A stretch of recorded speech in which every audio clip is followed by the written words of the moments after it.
Вот так вот сирийская армия отступает.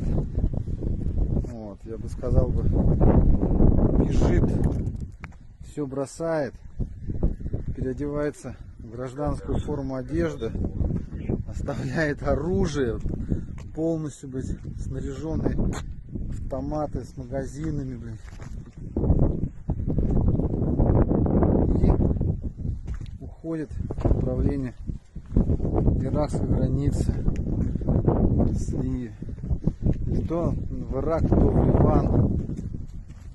Поэтому просто оружие. О. Здравствуйте, блядь. Я вас жду.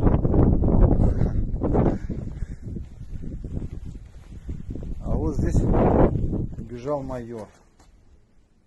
Убегал. Поэтому все очень печально, блядь. Полная способность, дезорганизация, потеря управления, блядь. Просто сами пытаются выжить, блядь, в создавшейся ситуации, блядь, которая сложилась, блядь.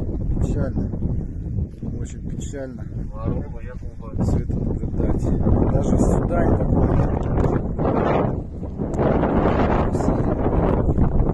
Как-то так, господа.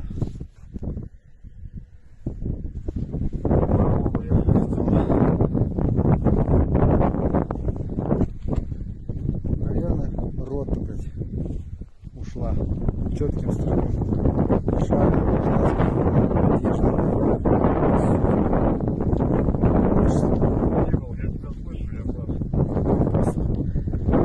оружие, которое здесь